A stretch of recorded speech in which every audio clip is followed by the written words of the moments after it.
El Espectador es el periódico que aparece en el... claro, es el que dio la gran batalla contra el narcotráfico, ¿no? Sí, sí, que lo bombardearon, asesinaron al director. Pilar Reyes me dijo que le había gustado mucho a usted. Me gustó mucho, sí, me impresionó. Escobar, el patrón del mal, lo que está ahí es... Incluso escribí un artículo porque la verdad que me impresionó muchísimo. Hombre, pensar que esa historia es una historia real y que este personaje pudo llegar a ser dueño de Colombia, presidente de Colombia.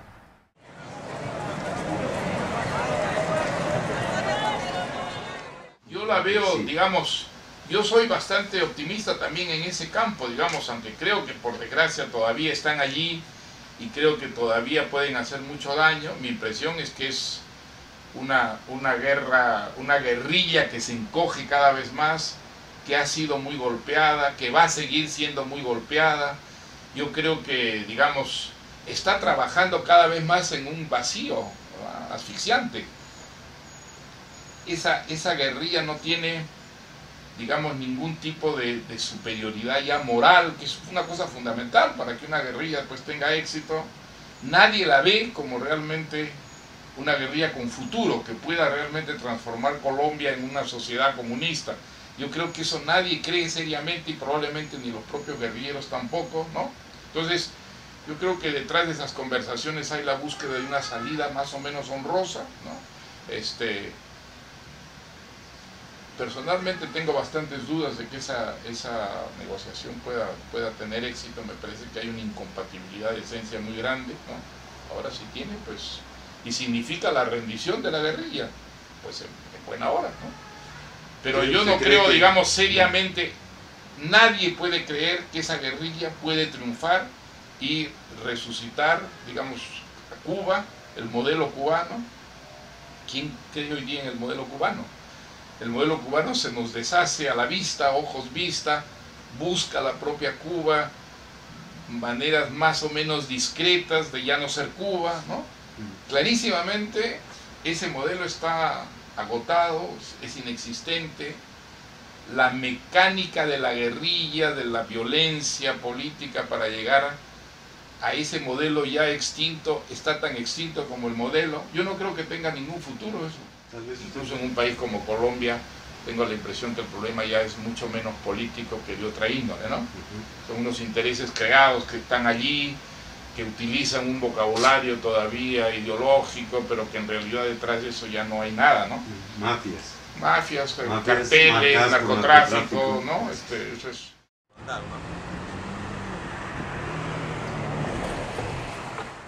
Pero yo creo que el Perú, desde que cayó la dictadura de Fujimori el año 2000,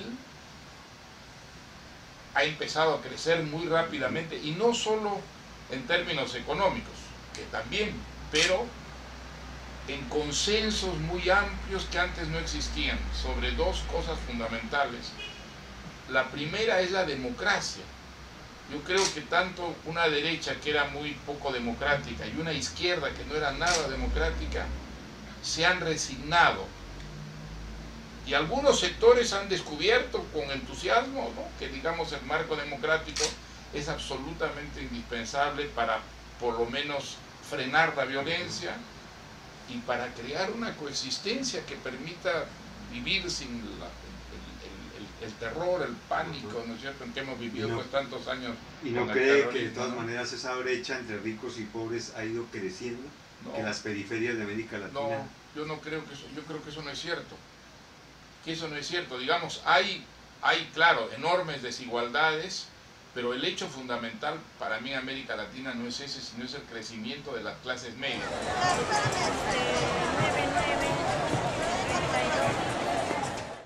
Yo creo que las revoluciones ideológicas han quedado atrás, eso se acabó. Salvo pues quizá en grupúsculos insignificantes, pero digamos en el mundo en el que vivimos hoy en día, la idea del guerrillero heroico, eso se acabó, eso ya realmente no tiene, digamos, las aventuras van a ser más bien tecnológicas, y ojalá, digamos, ese espíritu revolucionario pues se vuelque en actividades que no son perjudiciales sino enormemente beneficiosas. Las artes, las letras, las ciencias, la técnica.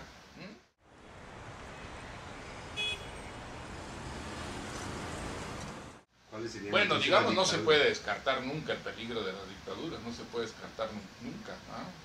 Digamos, vamos a ponernos en el caso más pesimista aquí en América Latina, vamos a ponernos en el caso de que Venezuela, el gobierno de Maduro consiga aplastar, digamos, ese movimiento de oposición, quedarse dueño de la escena, instalar una segunda Cuba, y como hay esa vocación mesiánica, ¿no es cierto?, de los venezolanos que creen que además con el petróleo pueden comprar al resto de América Latina, eso puede significar que América Latina va a ser siendo inundada poco a poco por... Yo creo que es imposible eso me parece hoy día imposible. Yo creo que países que van bien, como Colombia, como Perú, como Chile, como Brasil, como Uruguay, son países que están a estas alturas ya prácticamente vacunados contra, digamos, el tercermundismo revolucionario.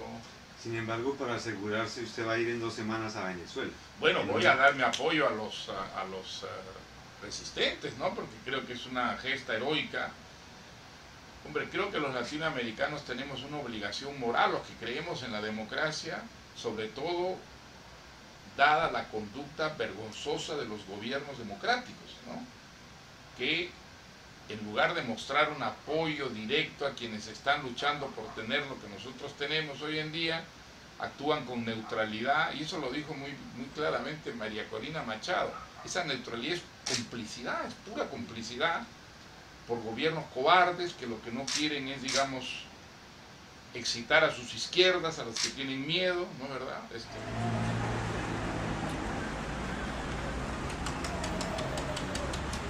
Usted fue de los primeros que empezó a tomar distancia del modelo cubano a raíz del caso Padilla. Incluso antes, ¿no? Incluso antes, a raíz de la Sumapa, ¿no? La verdad que yo la primera vez que, bueno, discrepé más discretamente, pero fue cuando se crearon esos campos de concentración en Cuba, ¿no? Para los disidentes, para los gays, para los criminales comunes. Pero fue sobre todo, claro, el caso Padilla fue la línea fronteriza.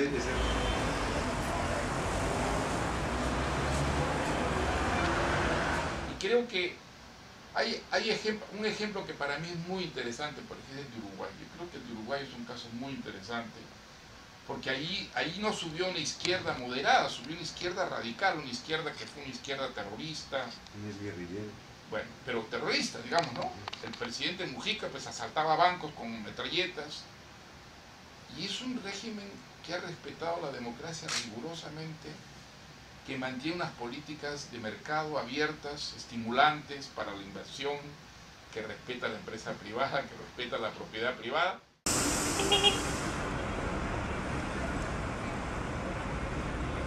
mire, no conozco los detalles, no sé si la destitución es legal, se ha hecho siguiendo las pautas legales o no, pero digamos...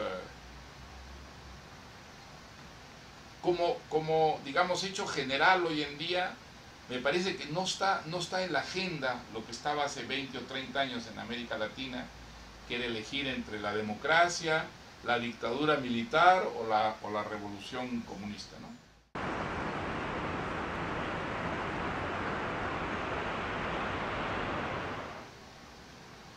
Pues lo ideal sería que ocurra como ha ocurrido en Centroamérica, ¿no? A través de unos acuerdos que en última instancia lo que significan simple y puramente es la rendición y la desaparición de la guerrilla. La mecánica de su inserción en la vida política depende, claro, de los países, ¿no? Depende del, digamos, hasta qué punto fue profundo, grave el baño de sangre, hasta qué punto, digamos, puede haber una impunidad garantizada para todas las partes. Pero, digamos, la mecánica al final solo puede conducir a que la guerrilla deje de ser guerrilla, la guerrilla entregue las armas y se inserte políticamente en el país. Ha ocurrido en todos los países centroamericanos, ¿no? Con menor o mayor éxito, pero ha ocurrido, y esos países están hoy día pacificados. La violencia que tienen hoy en día tiene que ver con el narcotráfico, ya no tiene que ver con un problema ideológico, ¿no? los antiguos guerrilleros se presentan a las elecciones, ganan las elecciones y no persiguen a nadie, no cierran periódicos, dejan que sus opositores funcionen, ¿no? Eso es un progreso pues, muy considerable, ¿no? Entonces, en Colombia no se puede ser pesimista. No se puede ser pesimista, es un país que va bien, es un país que con todos los problemas, los muertos, la violencia que todavía arrastra, ha progresado muchísimo, si uno piensa, no pues en el ideal, sino en el pasado, ¿no? Entonces, la guerrilla está de salida, esa guerrilla no tiene futuro. Esa guerrilla puede todavía secuestrar, matar gente, pero no es el futuro. En un momento dado parecía que eso podía ser el futuro de Colombia, de América Latina. Hoy en día, bueno, yo creo que habría que estar completamente loco, desquiciado, vivir en un delirio, ¿no? Psicodélico para pensar que el futuro de Colombia va a estar dado por las guerrillas que se encogen cada vez más, que cada vez representan menos, que son unos, digamos, disfuerzos sanguinarios, sangrientos, pero que representan nada más una lucha por la supervivencia. Eso es lo que es la guerrilla colombiana, y que tiene que ver cada vez más con el narcotráfico que con la ideología, digamos, revolucionaria.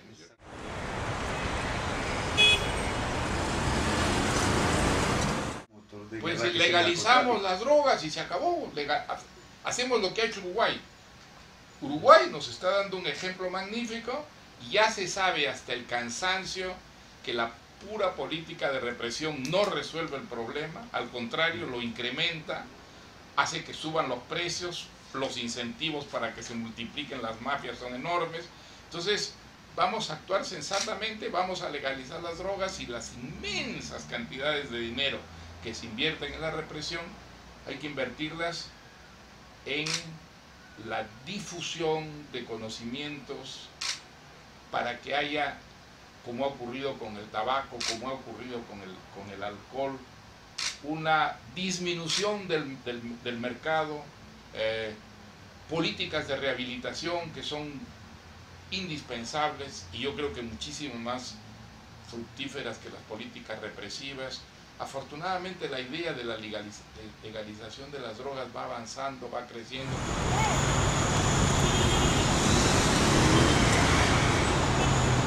Bueno, pues la democracia es eso, ¿no?